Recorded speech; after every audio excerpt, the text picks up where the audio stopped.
미술심리 상담사 안녕하세요. 미술심리 상담사 박지효입니다. 남원 여성문화센터에서는요, 이번 코로나19와 관련하여 대면 수업 진행이 힘들게 되었어요. 그래서 이번 학기는요, 온라인 강의로 수업을 진행을 하도록 합니다.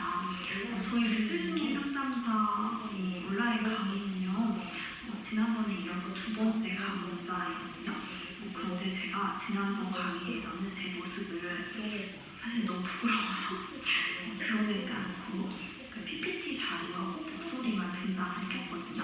이번에 처음으로 제 모습을 등장을 시키는 거예요. 그래서 나름 카메라를 지금 각도를 막 맞추고 예쁘게 나오기 위해서 노력을 했는데 어떻게 좀 예뻐 보이나요? 부끄럽지만 예쁘게 봐주세요. 이번 강의에서는요, 지난번 강의에서 좀 부족했던 부분을 좀 추가적으로 이렇게 넣어서 진행을 하려고 합니다. 지난번 강의에서는 미술 심리 상담의 기본적인 이론을 강좌를 중점적으로 두고 했거든요. 그러다 보니까 미술 그림 분석에 대한 부분이 빠졌어요. 근데 이제 저희 미술 심리 상담의 독특한 영역인 그 그림 분석에 대한 내용이 추가적으로 들어가면 좋겠다라는 생각에 이번 강좌에서는 추가를 시켰습니다. 그래서 이제 저희 구글 클래스룸 공지사항에 보시면 제가 강의안을 올려놨거든요. 그래서 1강부터 15강좌까지 이루어졌는데요. 전반부에는 미술 심리 상담에 대한 이론적인 내용이 있고요. 후반부에 가면은 그림 분석에 대한 내용이 이제 중점적으로 다뤄질 거예요. 그래서 가장 기본적인 집, 나무, 사람, 그림 검사와 가족화 그림 검사에 대한 분석을 할 거고요. 어떻게 하면 그 그림 분석에 대한 내용을 효과적으로 강의할 수 있을까 고민을 해봤어요.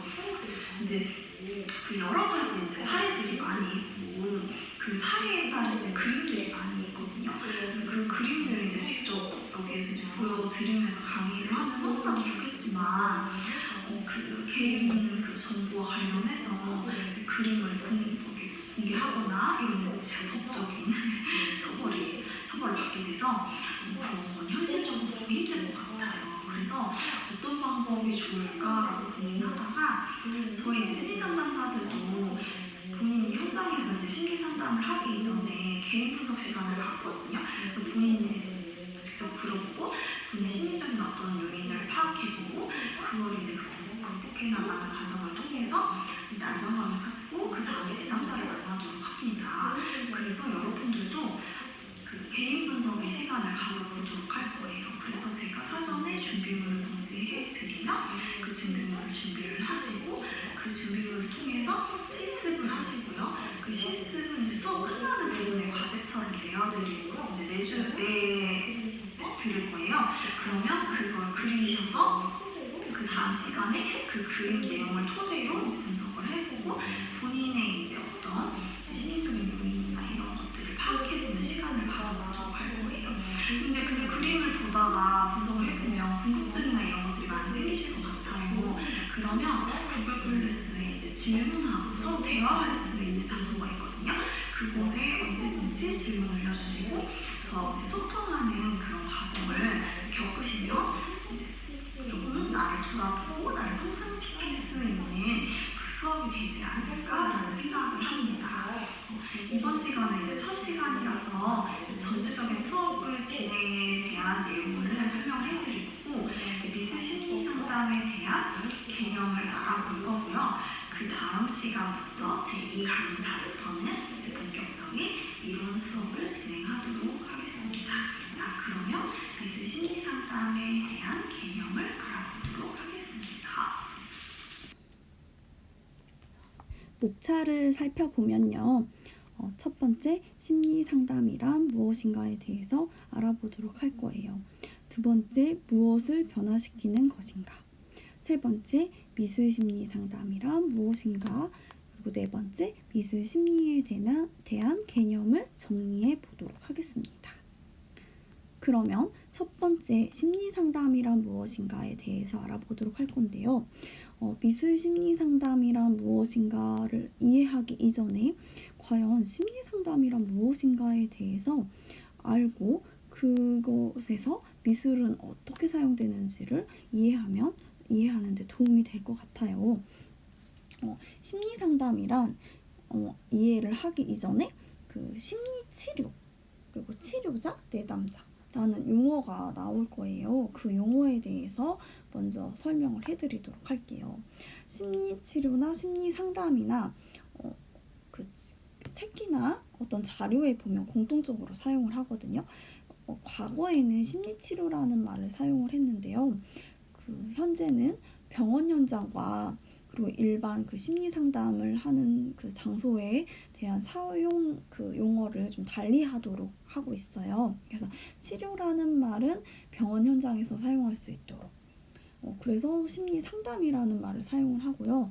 치료자도 그 병원 현장에서 사용할 수 있도록 이제 권장하고 있고, 그다음에 이제 상담사라고 사용을 합니다. 그리고 내담자는 상담을 받으러 내담했다라고 해서 내담자라고 합니다.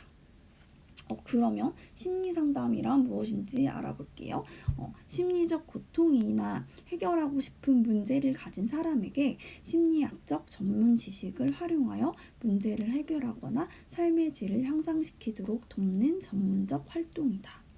심리치료는 치료자와 내담자 간의 언어적 상호작용을 통해 치료자가 내담자에게 어려움을 극복할 수 있도록 도와주는 것이다 라고 가필드는 이야기했습니다.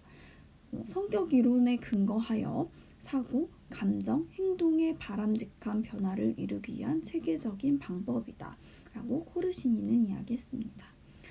인지행동과 관련된 변화가 돼야 된다라는 이야기죠. 그러면 두 번째, 무엇을 변화시키는 것인가? 제가 수업을 이제 진행을 할 때요, 가장 많이 하는 질문이에요. 심리 상담을 하면 무엇이 어떻게 변화되는지 선생님 설명해 주세요, 알려주세요 라고 이야기를 하거든요. 그래서 제가 그때 이제 인지사고에 대한 변화에 대해서 설명을 드려요. 인지사고에 대한 변화를 이제 설명할 때 이 네 가지를 들어서 설명을 하거든요. 어떤 상황에 따라서 우리는 해석하고 그 해석에 따른 감정이 일어나고 이 감정에 따라 행동이 변화가 됩니다. 그런데 저를 만나러 오는 내담자들은 이 네 가지 중에 어떤 부분이 힘들어서 찾아올까요? 감정 또는 행동이 힘들어서 찾아오는 경우가 많아요. 또 이 두 가지가 연관이 되기도 하죠. 우울한 감정으로 인해서 폭력성이 나타나거나 우울한 감정으로 인해서 무기력한 행동이 나타나거나 분노가 폭발해서 파괴적인 행동이 나타나거나 이런 감정과 행동의 어려움으로 삶의 질이 떨어지기 때문에 이제 찾아오는 거죠. 그래서 선생님이 우울한 기분 좀 바꿔주세요, 변화시켜주세요 라고 해요. 그래서 억지로 밝게 행동하고 그 우울한 기분을 해소하기 위해서 그와 반대되는 어떠한 행동을 하거나 이런 걸로 해소하려고 하거든요. 그러면 일시적으로 효과는 있을 수 있죠. 일시적으로 예를 들어서 노래방을 가서 신나는 노래를 부르거나 친구들을 만나서 수다를 떨거나 재밌는 어떤 레저를 하거나 이러면 일시적으로 좋아질 수는 있지만 그 감정이 지속될 수는 없어요. 그 상황에 따른 해석은 누구나 달라지거든요. 그 상황에 따라 어떤 사람은 즐거울 수 있고요, 어떤 사람은 우울하고 슬플 수 있어요. 그 해석에 따른 감정이나 그 행동이 이렇게 나타나는 거죠. 그렇다고 하면 이 네 가지 중에 무엇이 변화가 돼야 될까요? 제가 빨간색으로 이렇게 표시를 해놨죠. 해석이라는 부분이 변화되어야 감정과 행동이 변화가 됩니다. 그렇다고 하면 이 해석이 대체 무엇이냐? 생각의 틀, 생각의 틀이라고 이야기하고요. 전문 용어로는 스키마라고 이야기합니다. 이 생각의 틀에 의해서 결정이 됩니다. 그러면 이 생각의 틀은 어떻게 해서 형성이 되는 걸까요? 타고난 기질과 과거의 경험. 이 경험은 엄마 뱃속에 태아 때부터 경험한다라고 해요. 그 태아 때 그 양수에서 느껴지는 촉감, 또 외부에서 들리는 어떤 소리, 이런 것들이 그 경험에 쌓인다라고 해요. 그거를 이제 프로이드는 무의식이라고 이야기했고요. 또 저장식이라고 이야기도 합니다. 이런 것들이 쌓여져서 또 이제 태어나서 경험을 많이 하겠죠. 부모에 대한 경험도 하고요. 친구에 대한 경험도 하고요. 학교나 여러 가지의 상황에 대한 경험을 하겠죠. 이런 것들이 다 쌓여지게 됩니다. 그래서 성격이라는 거를 형성하게 되고요. 또 자기 개념이라는 거를 형성하게 됩니다. 그래서 나를 바라보는 시선, 그리고 나만의 기준들이 생기게 되죠. 이런 그 생각의 틀이 몇 세 때 형성이 될 것 같나요? 제가 이 질문을 하면 대부분 성인이 되었을 때 형성이 된다라고 이야기를 해요. 그래서 20세 아니면 19세 이렇게 이야기를 하거든요. 그런데 생각보다 좀 빨라요. 10세에서 12세.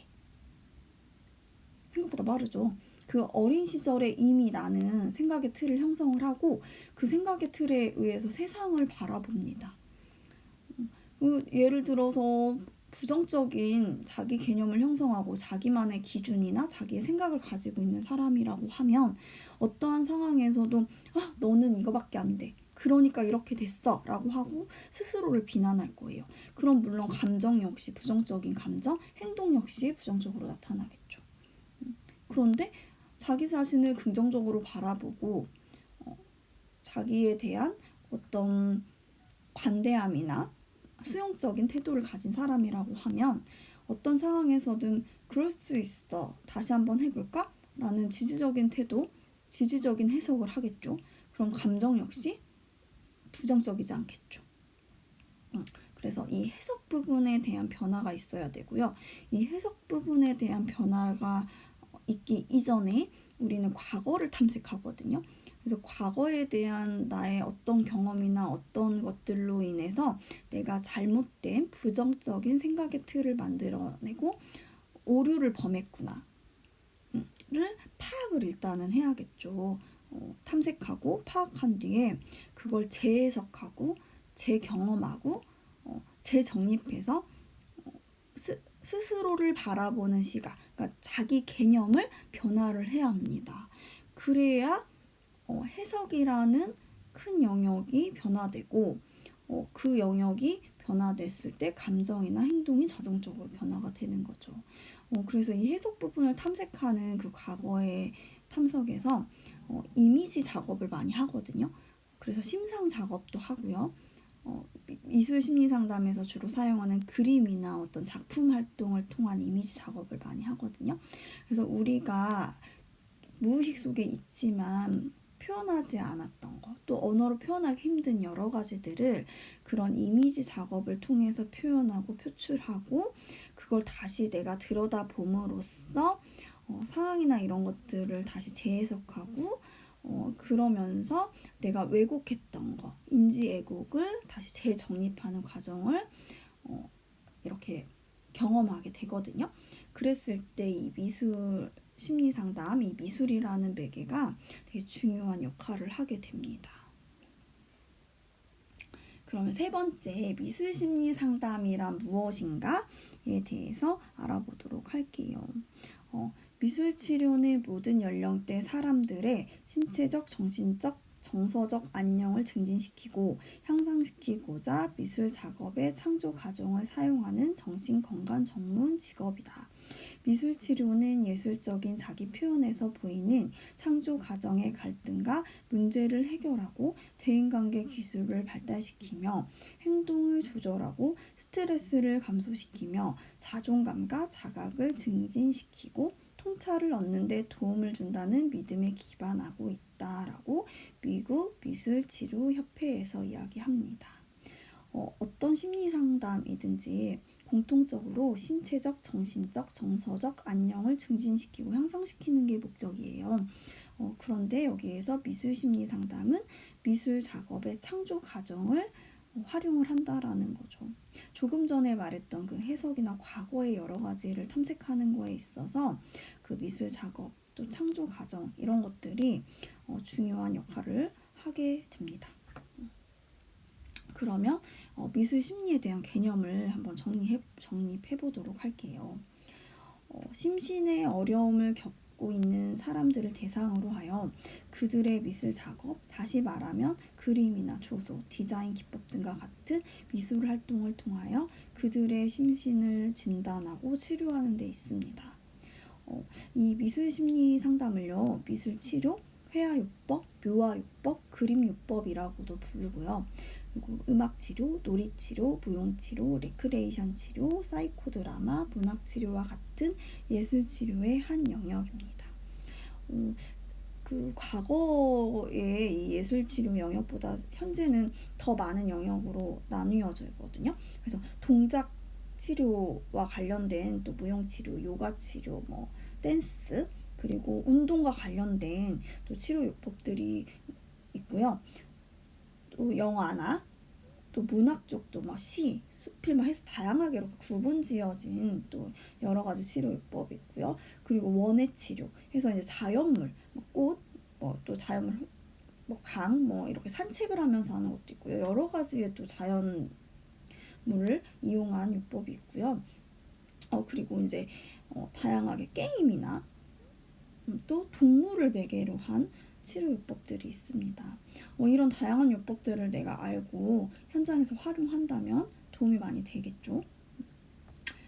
그럼 이 용어를 어떻게 사용하게 되는지 한번 살펴볼 거예요. 1961년 블렌틴 오브 아트 테라피의 창간호에서 편집자인 울만이 처음으로 사용을 했어요. 그래서 미술치료는 교육, 재활, 정신치료 등 다양한 분야에서 널리 사용될 수 있다라고 이야기했고요.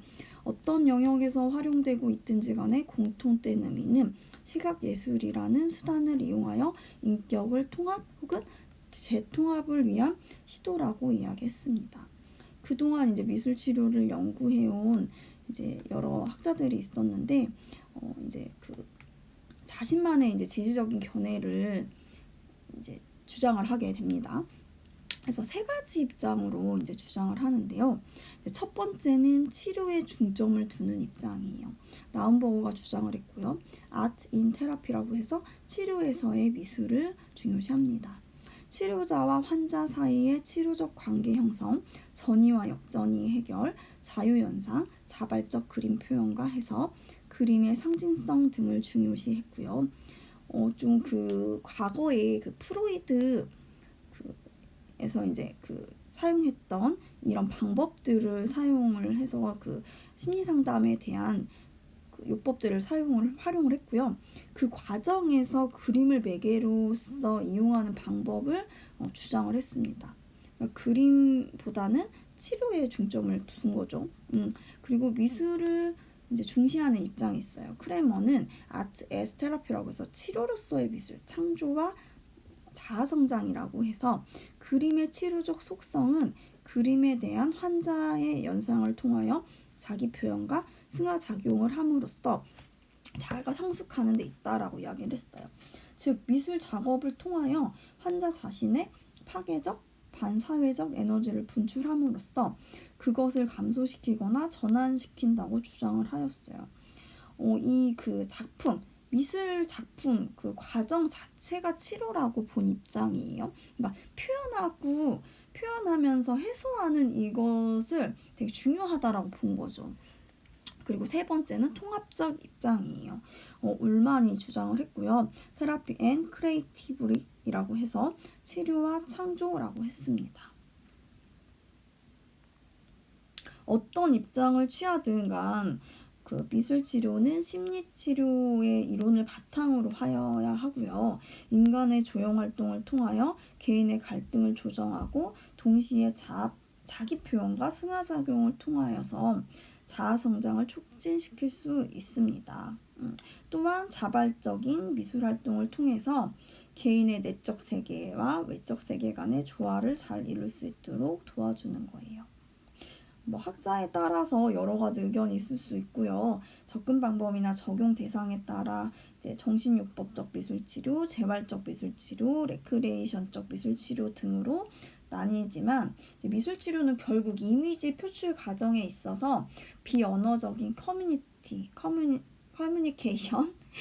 기법이라고 이제 보시면 될 것 같아요. 그래서 반복적으로 시행함에 따라서 언어적 이미지와 시각적 이미지에서 지금까지 상실, 왜곡, 방어, 억압되어 있던 자기상, 자기 자신의 세계관을 재발견하여 자기 동일화와 자기 실현을 할 수 있도록 돕는 거라고 보시면 좋겠습니다.